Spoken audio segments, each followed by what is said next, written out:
మన టీడీపీలో ఉండే మైనారిటీ సోదరులు ఒక ప్రెస్ మీట్ పెట్టడం జరిగింది.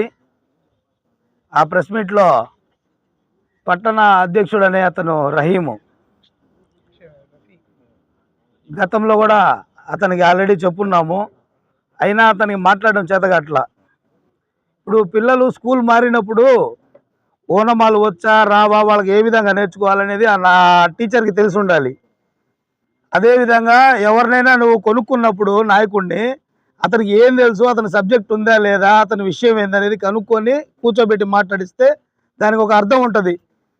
అలా ఏమి లేకుండా ఏదో నోటికి వచ్చింది వాగేసాం అన్నట్టు తీసుకొచ్చి కూర్చోబెట్టేసి మీరు మాట్లాడడం అది ఎంతవరకు కరెక్టో మాకైతే అర్థం కావట్లా. మాకు బీజేపీతో పొత్తు టీడీపీ ఉండడం ఎటువంటి ఇబ్బంది లేదు అన్నాడు ఆ రహీము. నేను ఆ రహీంని అడుగుతున్నా, పట్టణాధ్యక్షుడు టీడీపీ పట్టణాధ్యక్షుడు రహీంని, నీకు టీడీపీతో బీజేపీ కలవడం మాకు ఇబ్బంది లేదు అన్నావు, నీకేమైనా మేము వకాలత్ ఇచ్చామా? ముస్లింలందరం మాకు ఇబ్బంది లేదు నువ్వు చెప్పమని మేమేం వకాలత్ ఇవ్వలేదు కదా. లేదు నువ్వు ఏమైనా దేశకి నేతావా మా గురించి నువ్వే అన్ని సలహాలు ఇవ్వడానికి?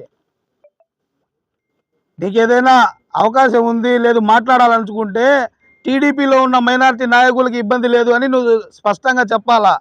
అంతేగాని టీడీపీ బీజేపీతో కలవడం మాకు ఎటువంటి ఇబ్బంది లేదని నువ్వు చెప్పడానికి మేమేమి నీకు వకాలత్ ఇవ్వలేదు. రెండో విషయం వచ్చేసి సాదికో సిద్దికో ఏదో పేరు ఉంది అతనిది, అతను వచ్చి మాట్లాడతా జగన్మోహన్ రెడ్డి గారు 1,00,000 రూపాయలు ఇస్తానన్నారు, ఆ పథకమే తీసేశారు అని. నిద్రమత్తులో ఉంటే మేలుకోమని చెప్తున్నా, మీకు తెలుసుకోండి ఎంతమందికి ఇచ్చారు ఎంతమందికి ఇవ్వలేదు అనేది, ఎంత ఫండ్ ఇచ్చారు. దుల్హన్ పథకం కింద 1,00,000 రూపాయల లెక్కన ప్రతి ఒక్కరు ఎంతమంది లబ్ధి పొందారనేది తెలుసుకోండి. కాకపోతే దానికి ఒక ఆంక్ష పెట్టారు 10th చదవాలని. అది కూడా ఎందుకు పెట్టారంటే ఏది తెలియని వయసులో పెళ్ళిళ్ళు చేసేసి వాళ్ళు తర్వాత ఇబ్బందులు పడుతున్నారు ఆడపిల్లలు, అలాంటి మైనారిటీ ఆడపిల్లలు ఇబ్బంది పడకూడదు, వాళ్ళకు కూడా అవగాహన ఉండాలి, చదువుకొని ఉండాలి అని 10th ఆంక్ష పెట్టారు. ఇందులో తప్పే ఉంది? మిమ్మల్ని ఏమి కష్టపడి మీరేమి ఇరగదీసి డబ్బులు తెచ్చి పెట్టమని చెప్పట్లా. నా అమ్మఒడి కింద 15,000 రూపాయలు ఇస్తున్నారు, అవే తీసుకొని చదివిపించమన్నారు, తప్పే ఉంది? మీకేమి ఇవ్వకుండా ఏం చెప్పట్లేదు కదా. అది తెలుసుకోవాలి, ఏ పథకాలు వస్తున్నాయి ఏం పథకాలు రావట్లేదని తెలుసుకోవాలి. ప్రజల్లోకి వెళ్ళండి, ఎవరైతే లబ్ధి పొందారో వాళ్ళ దగ్గరికి వెళ్ళి వస్తున్నాయో లేదో తెలుసుకోండి. అదేవిధంగా 4% రిజర్వేషన్ ఎవరైతే రాజశేఖర రెడ్డి గారు ఇచ్చారో, మన అమిత్ షా గారు హైదరాబాద్లో మీటింగ్ పెట్టినప్పుడు 4% రిజర్వేషన్ తీసేస్తానన్నారు. అంటే ఇప్పుడు మీరు మాకు బీజేపీ కలవడం ఇబ్బంది లేదు అని చెప్పిన మీ నాయకులు 4% రిజర్వేషన్ తీసేసినా నాకు ఇబ్బంది లేదని చెప్పి ఒక ప్రకటన ఇవ్వండి, ఇచ్చేద్దాము మీకుందా? అదేమంటే బీజేపీతో కలిసినా మాకు ఇబ్బంది లేదు, కావల్లో కావ్య కృష్ణారెడ్డి ఉన్నాడు మాకు అని చెప్పి అతను హజరత్ చెప్తున్నాడు. ఆయన ఏమైనా దేశక నేతనా లేకపోతే బాహుబలినా అడ్డం పడ్డానికి వచ్చి? ఎవరు ఎంత దూరం మాట్లాడాలో మీ స్థాయిని బట్టి మాట్లాడితే చాలా బాగుంటుంది.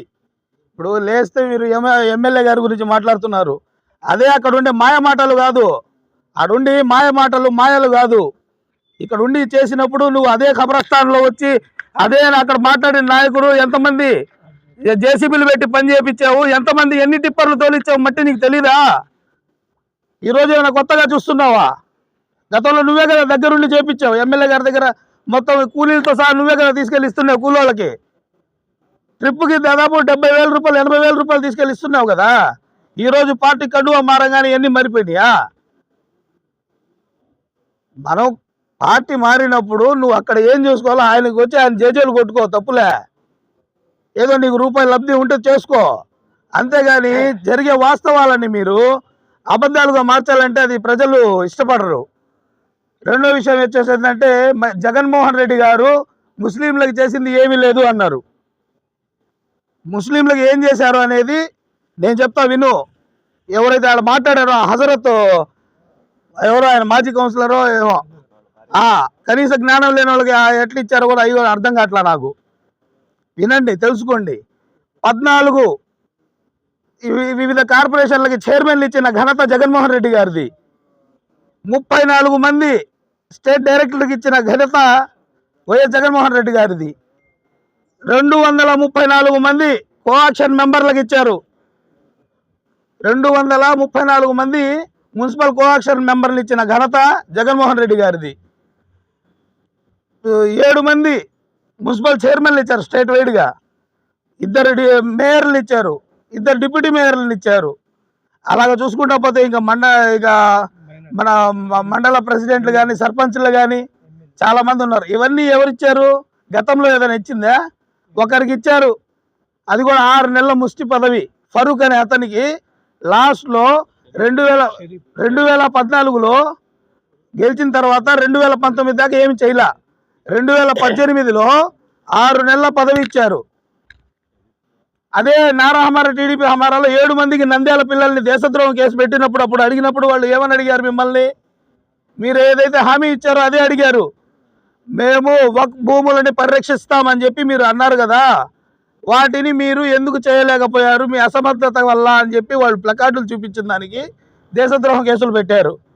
మీరు చేసినది ఇప్పుడు దేశద్రోహి నువ్వా జగన్మోహన్ రెడ్డి గారా అని తెలుసుకోవాలి ఈ చంద్రబాబు నాయుడు గారు. ముందు టీడీపీ నాయకులు వాస్తవాలు గ్రహించండి. ఏదో మీరు తోచినట్టు పక్క స్క్రిప్ట్లు చదవడం కాదు. జగన్మోహన్ రెడ్డి గారు మైనారిటీలకి చాలా చేశారు. ఇప్పుడు 7 మందికి ఎమ్మెల్యే సీట్లు ఇచ్చారు. గతంలో 5 మందికి ఇచ్చారు, 4 గెలిపించుకున్నారు. ఇక్బాల్ గారు ఓడిపోయారు, ఎమ్మెల్సీ ఇచ్చారు. అది మా జగన్మోహన్ రెడ్డి గారి ఘనత. నియోజకవర్గంలో మసీదులు ఎన్ని ఉన్నాయో అక్కడికి అందరూ వెళ్ళి అడగండి. గతంలో నువ్వు ఇస్తుండింది ఎంత? 2000 మౌజాన్కి ఇస్తున్నావు, 5000 ఇమాంకి ఇస్తున్నావు. జగన్మోహన్ రెడ్డి గారు 8000 పెంచి 15,000 చేశారు దాన్ని. తర్వాత వచ్చేసి ఇప్పుడు అదే చెప్పాను కదా, ఏదైతే ఖబరస్థాన్ ఉందో అక్కడ ఉన్న ఏదైతే మాయ మాటలు చెప్తున్నాడో అదే మాయ మాటలు చెప్పే మనిషి తెలుసుకోవాలి మా ప్రతాప్ కుమార్ రెడ్డి గారు ఏం చేశారు అనేది. కాబట్టి మీరు ఏదైనా తెలిసి మాట్లాడితే చాలా బాగుంటుంది. తెలియకపోతే రాండి, మేము నేర్పిస్తాం. మా దగ్గర నేర్పించుకొని పోయి ప్రచారం చేసుకోండి.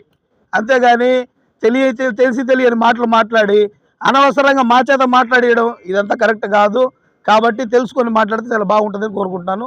ఈ అవకాశం ఇచ్చిన పెద్దలు ధన్యవాదాలు.